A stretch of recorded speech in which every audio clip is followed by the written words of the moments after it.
Avant de commencer, je vous invite à vous abonner sur notre chaîne YouTube, à cliquer sur la cloche de notification et à surtout mettre un j'aime et à partager.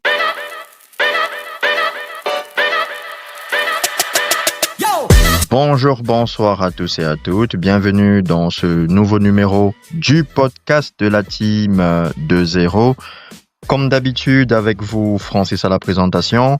Et aujourd'hui, je suis accompagné du seul docteur de l'histoire de l'humanité qui a pour surnom Coutinho. Salut Coutinho. Salut la team 2-0. Bonsoir Francis, bonsoir Christian. J'espère que vous allez bien. Ça faisait longtemps que je n'étais pas passé par là, mais bon, je suis de retour. Comme Dr B vient de le dire, notre deuxième camarade dans l'émission, c'est Christian, le seul Bassa qui a pour deuxième plat préféré la banane malaxée. Salut Christian. Bonsoir Francis, bonsoir Brice, bonsoir la team. D'accord. Alors, sans plus tarder, nous allons directement aller sur le sommaire de l'émission qui sera intégralement dédié à la projection sur la nouvelle saison de Liga. La team 2-0 va essayer de vous donner son avis sur la saison en cours de Liga pour le compte de l'année 2025-2026. Alors, la saison dernière, nous avons laissé le FC Barcelone champion en titre en Liga. Ils ont d'ailleurs tout remporté en Espagne grâce à leur victoire en Supercoupe d'Espagne et en Coupe du Roi. Ils ont débuté leur saison à Majorque et ils ont remporté sur le score de 3-0. Dr B, je commence par toi.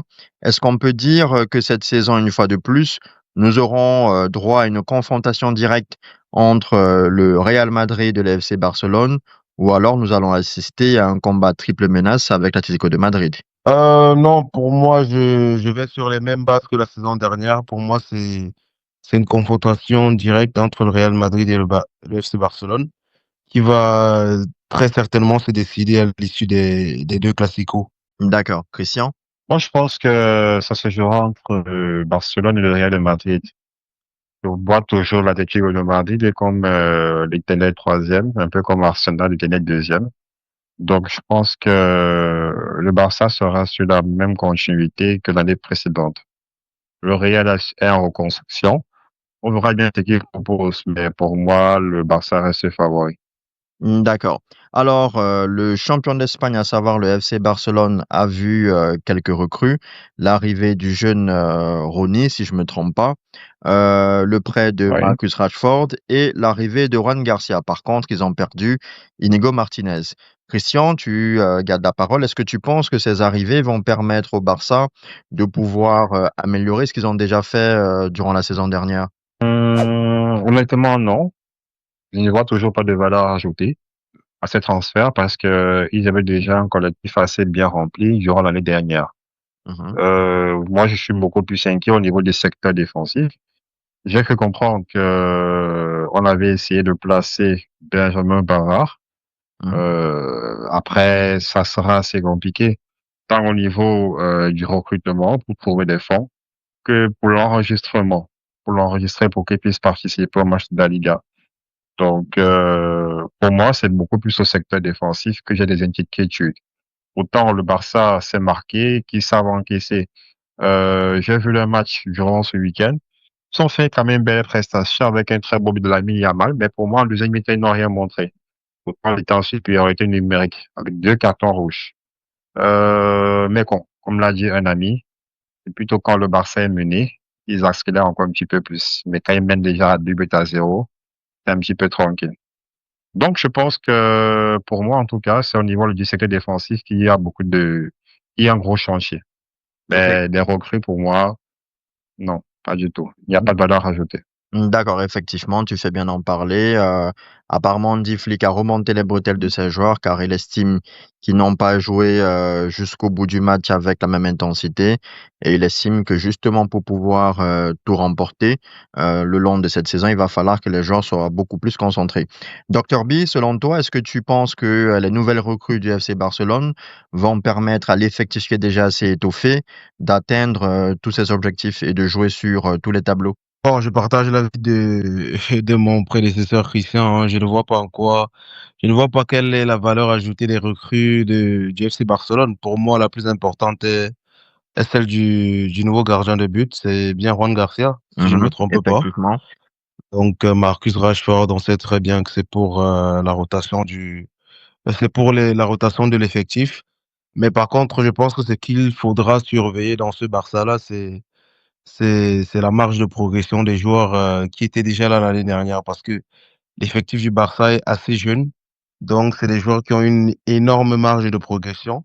En commençant par Lamine Yamal, on est reparti sur les mêmes standards, une passe D, un but lors du premier match. Donc, ça peut faire très mal. Un effectif aussi rodé. Donc, il gagne en expérience et surtout collectivement. Donc, il pourrait être beaucoup plus dangereux que la saison dernière. Surtout ils seront revanchards de leur élimination en demi-finale de la LDC.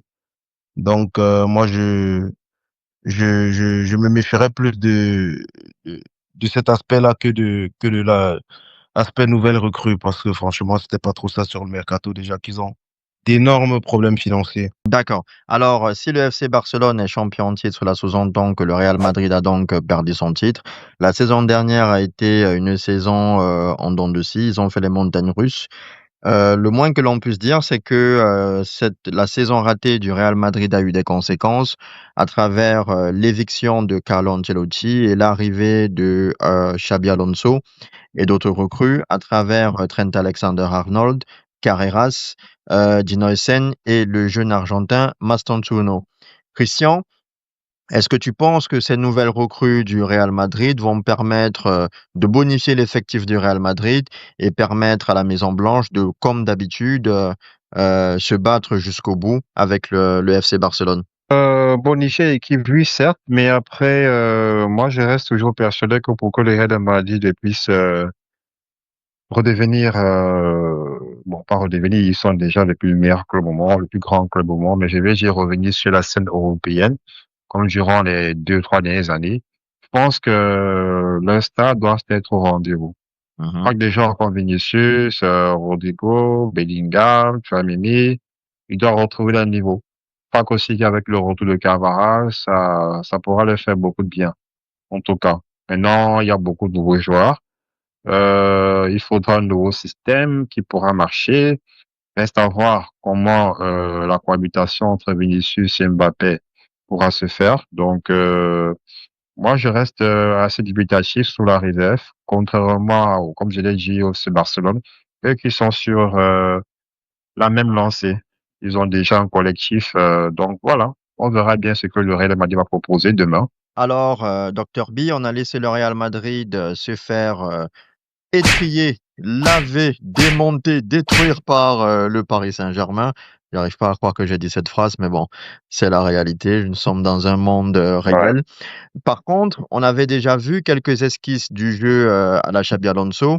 Est-ce que tu penses qu'en plus de l'arrivée des nouvelles recrues et des prémices qu'on a vues avant la malencontreuse défaite contre le Paris Saint-Germain, est-ce que tu penses que l'arrivée de Xabi Alonso plus la nouvelle recrue vont faire la différence et permettre au Real Madrid de moins avoir un meilleur ratio par rapport à la saison dernière? Bon, je pense à mon avis on est hyper pressé concernant le Real Madrid. Je pense que la machine va prendre du temps à se mettre en marche. Après, bon, il s'agit du plus grand club du monde, donc la moindre des choses, ce serait d'être exigeant au vu des moyens qui sont mis en jeu.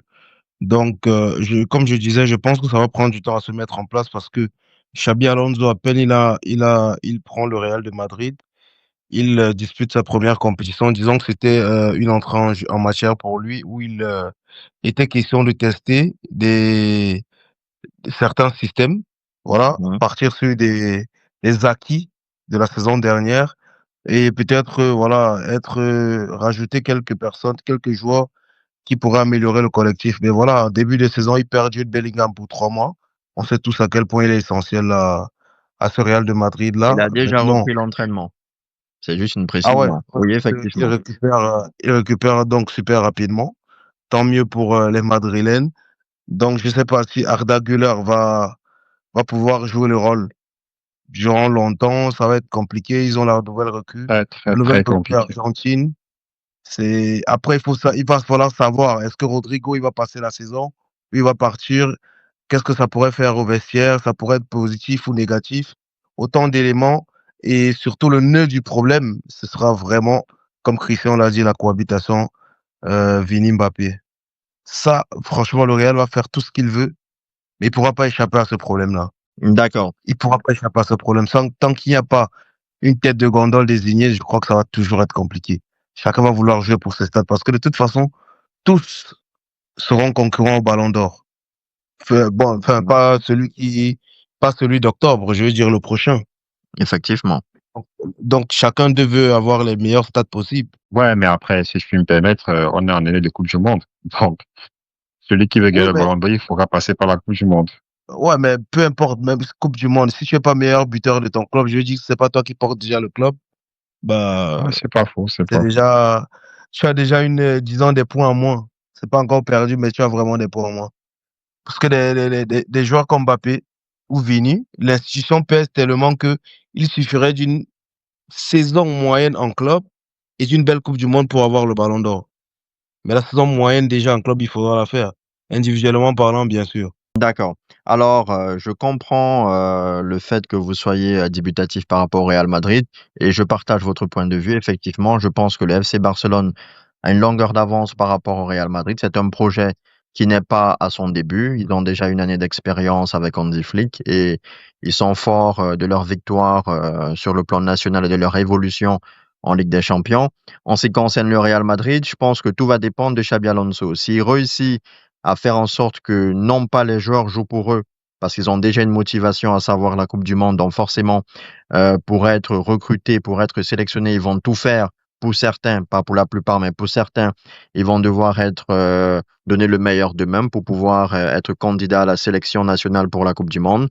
Mais en outre de cela, si Xabi Alonso réussit à tirer le meilleur de ces éléments, non pas par rapport à leur individualité, mais pour le bien du Real Madrid, je crois que nous sommes partis pour une bataille entre les deux qui risque de nous ramener aux grandes batailles de la période Cristiano Ronaldo, Lionel Messi. Alors, on a cité un troisième larron, bien que c'est une course à deux plus potentiellement un. Il s'agit de l'Atlético de Madrid qui a eu une saison dernière plutôt mitigée. Ils ont longtemps été dans la course et ils ont tout perdu suite à l'élimination contre le Real Madrid et la défaite face au FC Barcelone par la suite en championnat. Ils ont eu beaucoup de recrues. C'est le club qui a le plus dépensé en Espagne. Ils ont essayé de rajeunir leur effectif. Docteur B, est-ce que tu penses que l'Atlético de Madrid a potentiellement une carte à jouer cette saison? Oh, je reste dubitatif, hein. C'est compliqué. J'ai envie de me demander si il ne serait pas temps pour l'administration de ce club de changer un peu de système. Je veux dire que le management del Cholo se voit remplacé par un autre projet.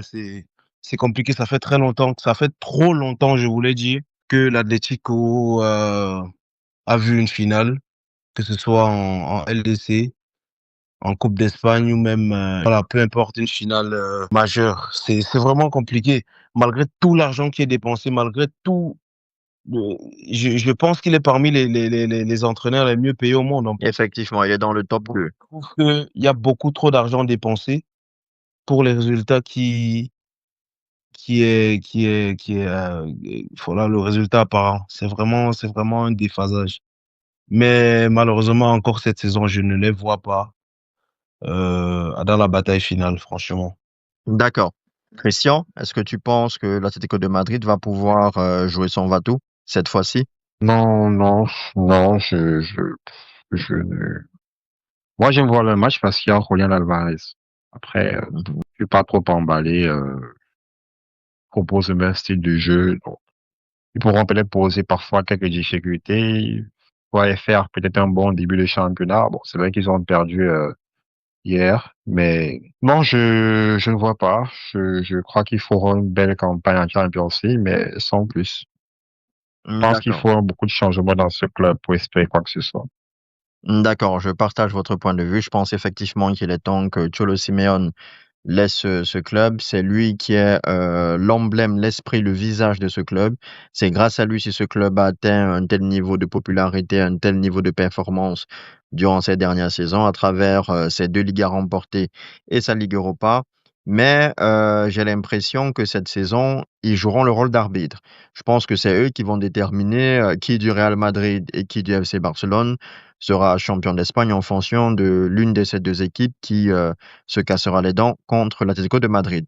Alors, il n'y a pas que le titre qui est le plus important, il y a aussi les places européennes.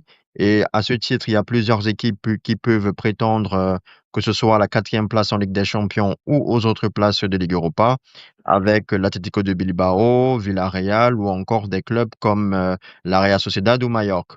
Dr B, Nico Williams a fait un faux départ vers le FC Barcelone.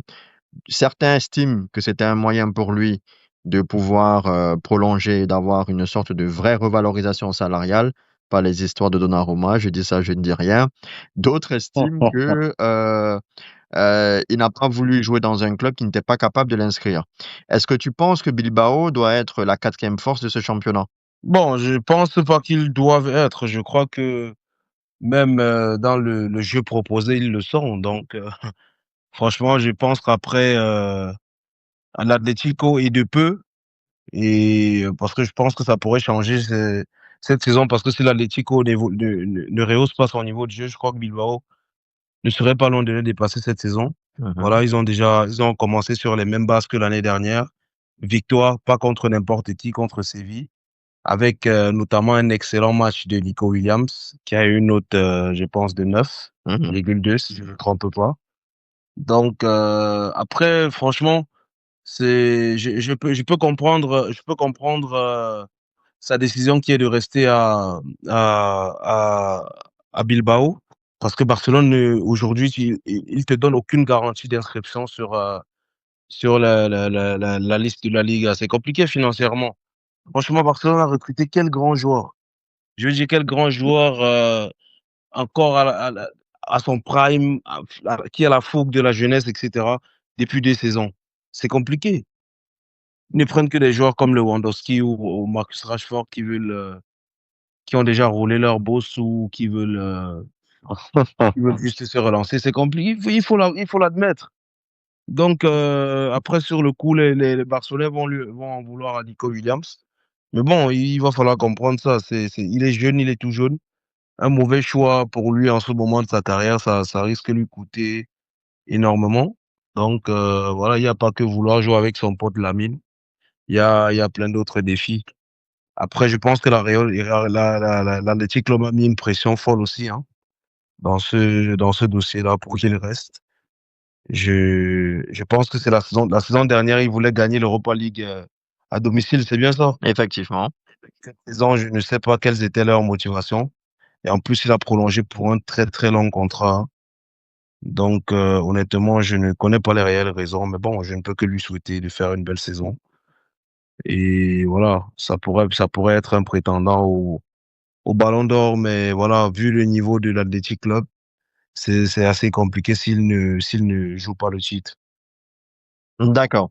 Alors, Christian, selon toi, plutôt Athletic Club pour la quatrième force de la Liga ou bien on peut avoir des surprises telles que Villarreal, Riron, comme c'est déjà arrivé, ou encore la Real Sociedad qui pourrait se relever après le départ de Zubimendi? Moi, je pense que ça se jouera entre tous, entre Bilbao, entre Villarreal, entre Real Sociedad. D'accord, ça veut dire que pour J'aurais toi, il dit n'y a une pas époque un qui Séville, est... mais Pour toi, il n'y a pas un qui non, est non, supérieur aux autres, c'est plutôt kiff-kiff. non, c'est kiff-kiff pour moi. D'accord. Alors, au-delà des places européennes et au-delà du titre de champion, la Liga est un championnat qui regorge de talent, voilà. Et l'année dernière, l'une des attractions, ça a été la course au Pichichi, qui a été remportée, comme vous le savez, par Kylian Mbappé. Cette saison, il est candidat à sa propre succession. Dr B, est-ce que tu penses que cette saison, ça sera encore la saison de Kylian Mbappé pour le titre de Pichichi? Ou alors tu estimes que Lewandowski, qui a raté plusieurs matchs vers la fin de saison, pourra le regagner à nouveau? Ou encore des joueurs comme Julian Alvarez ou encore Sorloth pourront apporter la pierre à l'édifice? Oh, Kiki, il a le potentiel pour, c'est Mobutu quand même. Faut respecter. En tout cas, même quand il est pas bon, il arrive quand même à marquer un but, donc ça va être compliqué d'aller le détrôner. Surtout pour Lewandowski, parce que là, je pense que Ferran Torres a un peu plus de temps de jeu, de plus en Mhm. plus, en tout cas. Donc, Lewandowski, ça va avoir moins de temps de jeu que la saison dernière. Ça risque d'être compliqué. Pourtant, Kylian, c'est un acquis. Et à Barcelone, je pense que, voilà, si il n'y a pas une personne qui se détache réellement dans les 10 premières journées, je veux dire, au terme des 10 premières journées de Liga, s'il n'y a pas une personne qui se détache réellement, je pense que les buts vont être partagés comme la saison dernière, hein. Ça veut dire on a un Rafinha, on a un Lewandowski qui a un certain nombre de buts. De toute façon, à Barcelone, ça a souvent été ça. C'est vrai qu'on a souvent eu un extraterrestre, Lionel Messi, qui défie tous les records. Mais ça a souvent été ça, un partage de buts entre les attaquants. Mais voilà, cette saison, je pense que Tiki est clairement favori à sa propre succession. En tout cas, moi, je pense qu'il est favori à sa propre succession. Mais ça va être compliqué parce que Julian Alvarez aussi, je pense qu'il a pris ses marques là en Liga. Il a ouvert le score hier pour l'Atlético. Malheureusement, ils ont perdu. Mais je crois que ce sera plus disputé cette saison. Ce sera pas aussi facile pour le Mobutu. D'accord. Christian, est-ce que tu penses que Lewandowski va pouvoir récupérer un titre de Pichichi pour la deuxième fois, que Kylian Mbappé va conserver son titre, ou alors il peut avoir des surprises du genre Lamine Yamal? Je pense que si on a Lewandowski en forme, il ne pas des blessures, il pourra marquer beaucoup de buts et redevenir Pichichi. Mhm. Moi, c'est ce que je pense.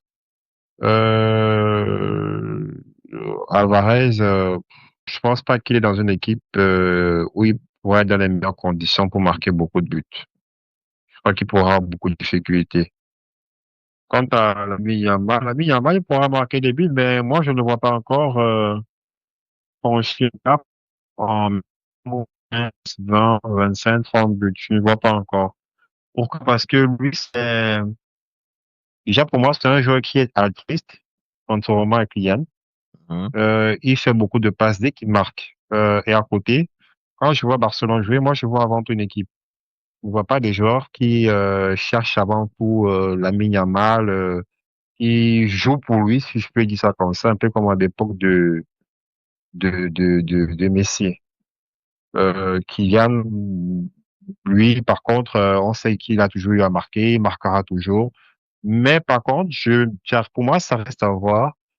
Est-ce que si on retrouve le niveau de Vinicius qu'il a pu avoir, est-ce que par la suite, ça aura un impact aussi sur le rendement de Kylian? Donc, ça reste à voir pour moi. Alors, de mon côté, moi, je mettrais plutôt une piécette sur Robert Lewandowski. Je crois qu'avant sa blessure contre l'Inter de Milan, il avait 4 buts d'avance sur Kylian Mbappé. Et il faut avouer qu'une fois que le Real a perdu le titre. Il y a une seule personne qui jouait pour un objectif, c'était Kylian Mbappé. Donc, et de son côté, le Barça était beaucoup plus concentré sur sa double confrontation contre l'Inter. Donc, je crois que de ce côté-là, ils n'ont pas forcé. Donc, je mettrai une piécette sur Robert Lewandowski. Par contre, l'un des joueurs que j'attends le plus par rapport au classement du PTT, c'est Julian Alvarez, parce que je tiens à préciser qu'il était titulaire la saison dernière, sauf qu'il a inscrit 19 buts en Liga, tandis que son remplaçant, Sorloth, qui lui a été meilleur buteur pour la saison 2023-2024 devant Jude Bellingham en tant que remplaçant, il a marqué 20 buts. Il a terminé devant Julian Alvarez, ce qui est quand même assez paradoxal. Alors, en plus du titre de Pichichi, il y a aussi des joueurs qu'on attend en ce qui concerne le meilleur joueur de la Liga. Dr B, il y a plusieurs joueurs qui ont leur carte à jouer. Année Coupe du Monde oblige. Est-ce que on va assister, comment je peux dire, à la prise de pouvoir définitive de Lamine Yamal en Espagne? Est-ce que Kylian Mbappé va fermer les bouches, étant donné qu'il a été chahuté durant la saison dernière? Ou alors Vinicius va se réveiller? Non, moi, je partirais sur Lamine. D'accord, Je pars sur Lamine. Le gamin, il est d'une régularité phénoménale. d'accord. En plus, avec sa nouvelle célébration de roi. Ouais, exactement. En plus, le collectif, il est bien huilé, comme l'a dit Christian. Franchement, Mbappé, meilleur joueur, non, non, je crois pas. D'accord. Je crois vraiment pas. Vinicius à la limite, mais il faudrait vraiment qu'on assiste à un Barcelone mauvais, ce qui est loin d'être le cas en ce moment. D'accord. Christian, de ton côté, est-ce que tu penses que Lamine Yamal va arracher le trône de meilleur joueur de la Liga?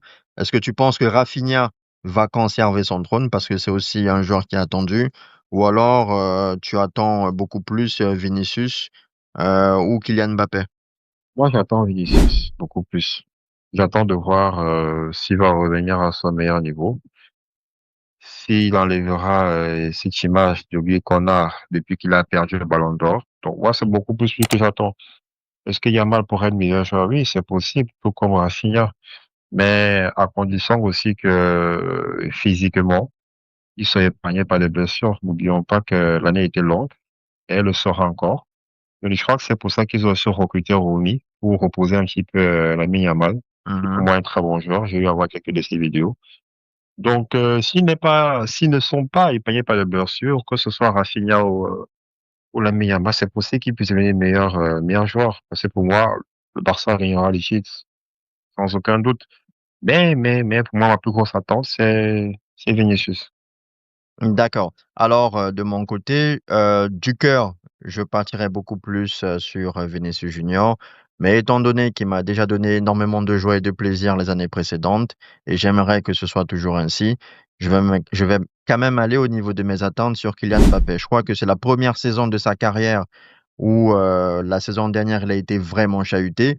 J'ai jamais vu un joueur qui est autant paradoxal. Autant il fait des stats, autant en ce qui concerne l'imaginaire collectif, on n'a pas vraiment l'impression qu'il domine ses matchs, qu'il fait des performances exceptionnelles. On ne retient que les stats, mais rien du tout. Rien d'assez pertinent. Alors que quand tu regardes du côté de Lamine Yamal, on va pas beaucoup regarder les stats, mais on va toujours retenir quelque chose de spécial, de l'ordre du génie. Et j'ai envie de voir si Kylian Mbappé va mettre tout le monde d'accord cette saison et que pour une fois de plus, il va essayer de fermer les bouches, même si je vous avoue que je n'y crois pas trop. Mais j'ai envie de voir si il va réussir à faire en sorte que cette saison, rien ni personne ne puisse l'empêcher d'être sur le sommet. Bref, les amis, nous avons donc terminé avec les previews du championnat d'Espagne. Je vous invite à nous dire dans les commentaires si, selon vous, c'est le FC Barcelone qui part grand favori à sa propre succession. Est-ce que vous pensez que le Real Madrid va pouvoir lutter jusqu'au bout avec le FC Barcelone? Est-ce que vous croyez, une fois de plus, une fois de trop, à l'Atlético de Madrid de Cholo Simeone? Et quel est le joueur que vous attendez le plus? Si c'est Lamine Yamal, vous écrivez juste Yamal sur les commentaires. Ou alors, si c'est Vinicius Junior ou Rafinha, vous mettez juste son nom. Je vous invite, comme d'habitude, à vous abonner, à cliquer sur la cloche de notification, à mettre un j'aime et surtout à partager afin que nos émissions puissent être proposées à d'autres personnes. Prenez soin des vôtres.